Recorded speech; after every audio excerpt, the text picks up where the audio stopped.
This may be the most short-lived impeachment in American history. Republicans impeached Joe Biden's Secretary of Homeland Security, Alejandro Mayorkas. They very somberly delivered the articles of impeachment to the Senate a couple of days ago. We talked about it yesterday. And just like that, the impeachment is over. The New York Times reports Senate dismisses impeachment charges against Mayorkas without a trial.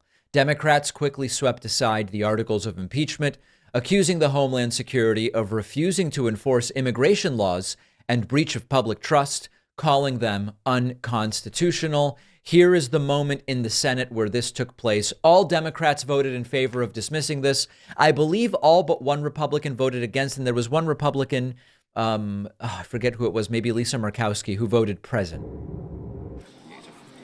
On this vote, Senate will be in order. On this vote, the yeas are 51, the nays are 49. The point of order is well taken. Article 2 falls. Okay, so based on that, I guess there were no present votes. Maybe there was initially a present vote. I read that, but 51-49 party line vote. The impeachment of Mayorkas is over. Now, you might be saying, well, why not go to the trial? Why not do the entire thing? This is so without merit. This is so empty and devoid of any substance that I appreciate Democrats in the Senate saying we are not going to waste taxpayer money. We are not going to waste Senate time.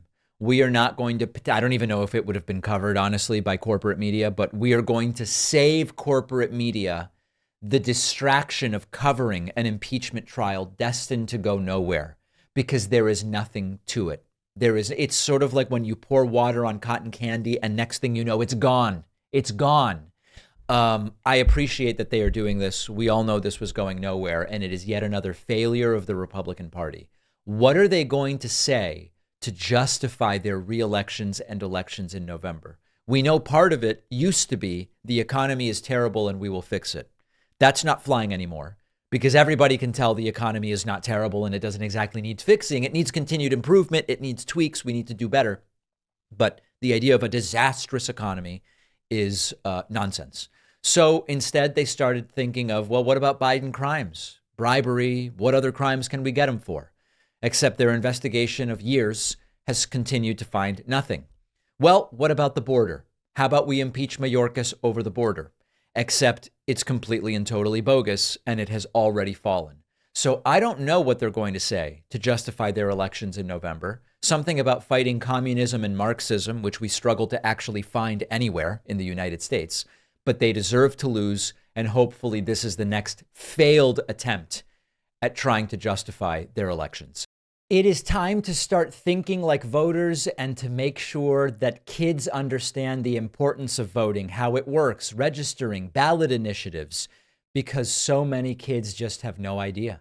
That's why I wrote the new children's book, Think Like a Voter. I can think of no better time and no more important group of folks to try to reach. The book is now available at davidpakman.com/book, where, by the way, you can get the first 2 books in the series as well.